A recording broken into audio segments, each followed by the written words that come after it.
Woo, y'all, 2020 has been a challenge. There was a lot of day drinking this year, but there were some lessons to be learned as well. So I'm going to share with you guys 5 things that I learned during 2020. Stay tuned. Hey guys, Kelly here, and welcome to A Slice of My World. So 2020, we all know, has been historical. It has been absolutely freaking insane, and so much has happened. And when I talk about the insanity, I'm not even just talking about the pandemic. There was the election this year. There was, the Black Lives Movement this year. There was just all kinds of insane protests over voting and masks, and I mean, it's just been crazy this year. And this year was probably, man, let me tell you, if there was ever a year to have taken care of your mental health, this was that year. If you've been denying that you got mental health things, this year would have caused them, and you could admit it along with everybody else. So the things that I learned this year, the first thing that I learned is who's really my friend, or the people in my circle, my tribe really got narrowed down this year. Not just because of the pandemic, because of course there was this whole social distancing thing, and if you were going to spend your time with people, it was almost like you really had to truly be selective with who you spent that time with, especially if you were going to be in their physical presence. You wanted them to be just as responsible with you as you, or for you as you are for them and for society. So of course, those of you that follow me and know me well, those of you that are new to me, I'm battling lupus, and my lupus is fairly aggressive. On average, I probably do 4 times a year in the hospital, and I do a lot more time than that just laying in my beautiful bed. So I really needed to be around people that I trusted, but not only people that I trusted, but also people that cared enough about me to take the proper protocols, because I was wearing masks before the pandemic. So the fact that, I found out exactly who would come to my rescue if I needed it, who was going to be in my corner if I really needed it, who was paying attention to what was going on with me, and I really did narrow my circle, and I kind of got rid of, which I had already been over the years kind of getting rid of people through attrition, but I really, on purpose this year, only spent time with a very, very small segment of people. And so I really learned who was truly in my corner like a dirty little roach this year, and that really helped me to be more grateful. Is that the way you put that? That helped me to be very grateful for the people who I have as friends that I consider family. So that was one thing that I learned this year. The other thing that I learned this year, I've always been a person that enjoys my own company anyway, but I'm also a social butterfly. So I tell people I'm an extrovert in recovery. And so last year, 2019, I literally spent that entire year tossing my cookies. I can't put it any other way. That's just the way that it was. Almost every meal that I ate ended up on, I had all these little bitty trash baskets all over my house, to where if somebody came over, they were probably like, that's a strange thing to collect. But so I spent a lot of time alone in 2019, but I spent a lot of time alone, lonely, if that makes any sense. Like, my friends would be going out and they would be doing things, and I would get the invitation, and then I couldn't go because my body was just in such rebellion. That many of you may remember, again, if you followed me for a while, that I spent the first 3 months of this year in the hospital, severely malnourished, and all kinds of just fun and lovely things. So this year I was like, oh, I'm well equipped to spend time. When they said, oh, you gotta lock yourselves in, I was like, I'm ready for this. But the thing about it was, last year I spent angry. I ain't gonna lie. I was mad. Everybody out there doing their thing. I'm looking at pictures of dinners and pool parties, and I'm over here, can't even eat a decent meal. And so this year I decided, change your mindset. And what I started doing was really appreciating myself, my time with me, and learning how to love on me at my 97 pounds with my no hair, with my crazy lupus. And I've always loved me some me, but I want to always say that I love me some me in a space all by myself all the time, you know?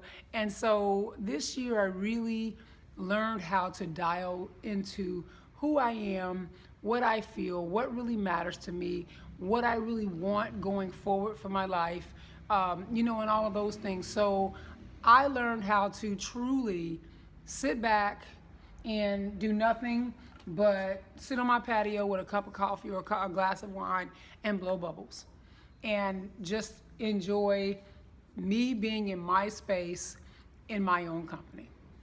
The third thing that I learned this year is I didn't have to always be being productive. I think I've shared with you guys before, and if I didn't, I can't remember, but I'm pretty sure that I did, that one of the issues, if you will, that I had when I was told, hey, you can't work anymore, was that I didn't feel useful anymore. And I have always been a workaholic, an overachiever. Everything that I do, I go all in, to the point where I was dubbed the Hurricane in Heels. That's the name of, when you dialed into this channel, Hurricane in Heels. So I was told I was a force of nature because I was everywhere, just working it out. And so I've always been very productive. And I had a difficult time sitting back and just sitting on my patio with a cup of coffee and blowing bubbles. Like when I first started doing that, that was an exercise in patience for me. It was like, but you should be doing this and you should be doing that. And I was like, no, you don't have to be doing any of that. But the other part of that, with regard to being productive, at the beginning of the year when the pandemic first hit, there were these memes out there that were like, if you're not learning something, if you're not better, bettering yourself during this time, then you're just lazy. No, this was a very difficult year for a lot of reasons. And to tell somebody or to shame somebody for not being productive, this is a big mental health year, y'all. Like for real. So if you were out there pushing yourself to meet someone else's standard of productivity, that was a bad spot for you to be in. It would be better for you to be sitting on your patio blowing bubbles than to be out there pushing yourself in a way where your mind, your mental is not okay. So I learned that I don't have to be out here learning all the time and producing all the time and running myself ragged, in order to prove what? In order to earn what? In order to do what? And so that was kind of what I learned, was just to relax. And the one thing I'm also learning in that is everything I need is provided. I don't have to stress about it. Everything that I need is always taken care of. And so that's just kind of how I look at things. The number 4 thing that I learned this year is how to avoid what I call the compassion overload. So this year, as I mentioned at the start of this video, had a lot going on. George Floyd, Breonna Taylor, the election, the pandemic, there were all of these things that were happening. And in my mind, the news cycle is something every 15 minutes. So it was almost like when the virus first hit, everybody was in a panic, everybody was fear-mongering, everybody was watching the death tolls, and it was like, where do you go to get away from it? Where can you go to shut this down? And it's like, okay, you're freaking out over the pandemic, you're angry about George Floyd, you're angry about the vote, you're angry about, and it was something what I feel like every 15 minutes for you to be angry about. And I started to feel really negative. And guys, if you know me, if you followed me on any of my social media, it's one thing that is almost always going to be consistent, and is this. You're going to see my teeth. I'm going to be smiling. I'm going to be joking. Even from hospital beds, I'm still making jokes and laughing. And I'm never vitriolic or venomous or any of those things. And I started being angry and vitriolic and venomous. And I remember I posted this and I was like, Kellie, pull that down. That is so not like you.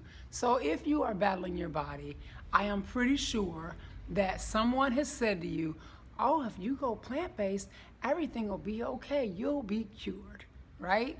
And I'm also sure that you've had somebody tell you that you didn't have enough faith, and that's why you're sick. Sadly, yes, we've heard that. We've heard that. And I am also certain that you have heard people say that you manifested these things in your life, and if you got your mind right, your body will get right. So with all of that, and I've had all of that over the, almost 5 years of battling lupus. So I was like, why don't y'all just go ahead and pray that thing off, y'all don't have no faith, and eat yourself some plants while you're doing it. And and so I was just like, that's definitely coming from a place of anger, because I was like, when I had valid fears about my body and the potential that this disease could kill me, people were like, well, if you just followed Dr. Blah, blah, blah's plan, it would be all right. And I'm like, it will not be all right. So I started feeling like, why don't y'all follow your own damn advice? She was ready and willing and able, and some of them even got angry. One lady accused me of working for the FDA because she wanted to tell me no longer to take my medication and to eat plant-based. I was like, girl, you done lost all your raggedy mind, right? So there are things that I had to really dial it back to figure out what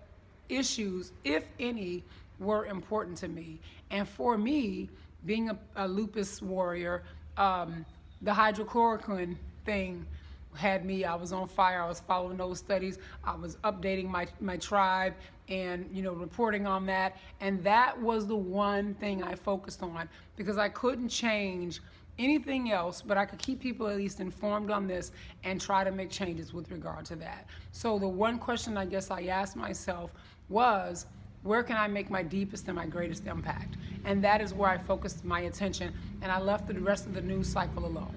So that was something else I learned this year. The last and really big thing that I came to this year that I think that all of us need to recognize, the top one, that it is okay to not be okay. Everybody wants to put on these bright and shiny smiles when the world is imploding and exploding all around them. And, we want to tell each other, oh, look on the bright side, and there are going to be brighter days, and it's always darkest before the dawn, and all of this nonsense. But nobody wants to see you breaking down, like, what the hell am I going to do? What the hell is going on? It's okay to ask those questions. It is okay to not be okay. And I think that we need to really stop shaming people and making them feel that their feelings in those areas are invalid, that they don't matter, because we all have those feelings. We all have fears and uncertainties and anxieties over certain things. We all feel sadness and depression, and it's okay. It is okay to not be okay, because if you can admit that I remember these old charter commercials. I don't know if you guys remember Charter Hospital, but it was like, the first step in getting help is admitting you have a problem. It is okay if you admit you have a problem, because chances are you're going to find out you are not alone. And the cool thing about not being alone in something is that you have support, because somebody else truly can relate to what you're dealing with and what you're feeling. And it's okay not to be okay. So those are the 5 things that I learned in 2020. If this video was a little bit long for you, you in control. You got a fast forward button, bruh. No, I'm teasing. This is a little bit longer than I typically make, and that's why I'm commenting on it.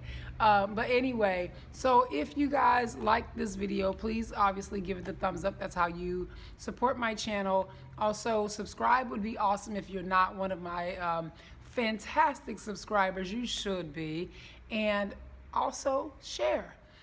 Twitter, Pinterest, Reddit, I don't care, share, hey. And if you want to support me in other ways, check out the links below for all of the joyfully colorful things that I have going on. And there will be hopefully some good things coming for 2021 in spite of what 2020 looked like for most of us. All right, guys, I'll see you in the next one, and thanks for watching. Ciao.